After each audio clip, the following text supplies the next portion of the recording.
Students had known their math teacher as a strict and uncompromising man, until once they saw another part of his life. 70-year-old Jim O'Connor was a Vietnam veteran and a teacher in St. Francis High School on the outskirts of Los Angeles.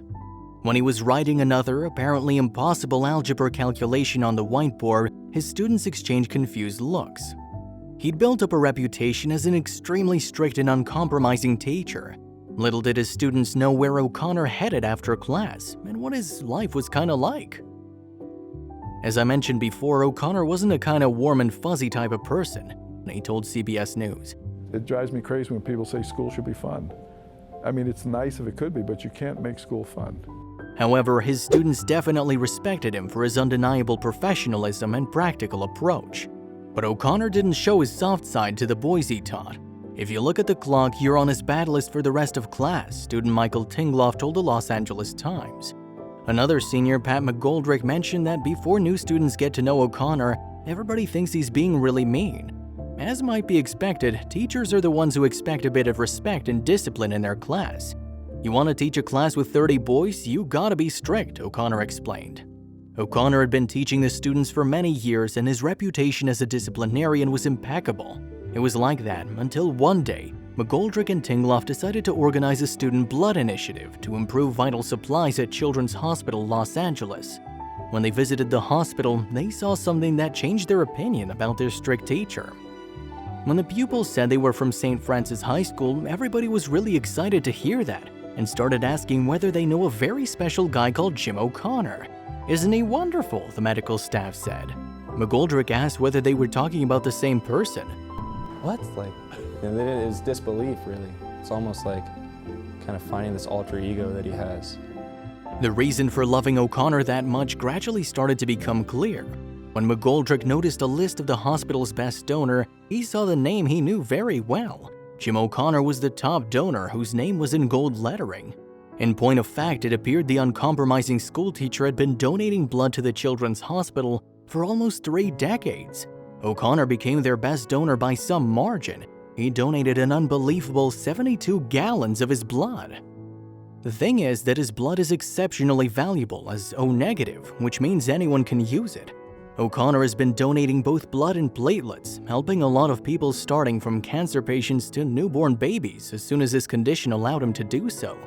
And babies are an important fact in man's life that he'd kept hidden from his pupils. Besides giving his blood to other people, O'Connor devoted his time to helping care for sick newborns. For the 2 last decades, the inflexible war veteran had worked as a TLC volunteer 3 days a week. He appeared to have a good hang of soothing the most troubled of tiny tots, said nurse Erin Schmidt.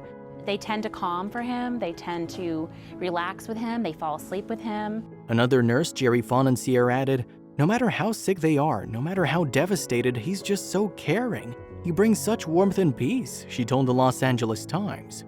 Having no kids of his own, this gift was presumably one of the most surprising for O'Connor.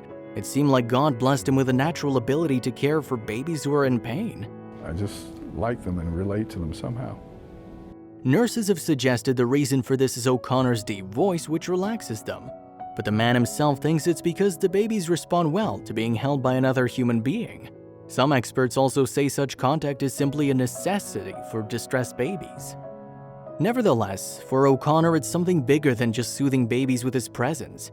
He says he can't just watch and do nothing when babies' parents are unable to be with them. I don't want to see them alone. You can't do that. You're not a tough guy at all. I know, but don't tell my students. There are many reasons for that. Parents can work hard to provide a good life for their kids, or they can live too far to visit them every day. Unfortunately, sometimes some parents might even be suspected of abuse and thus not allowed to visit the babies. The kids who have nobody, those are the ones who obviously need volunteers a lot. They just want to be held by somebody, O'Connor said in an interview with NBC. However, the man wanted his stern alter ego to maintain. When the students saw the other side of the rock, they were bemused. I've always respected him, but now it's in even a different degree. Really, is to the point where I try to emulate him. He's the epitome of a man of service. It's obvious that O'Connor doesn't do all these things for glory, as nobody's known for 20 years. Yet, since everything was revealed, he's been happy to talk about his actions and hopes his actions would motivate his students and others to do the same. If there are more people wanting to donate blood, wanting to volunteer, then that's great, he told NBC. Luckily, his new fame didn't stop the so-called baby whisperer from doing what he did best. We see him and we say, "Oh Jim, thank God you're here," Nurse Rebecca Day told the Los Angeles Times.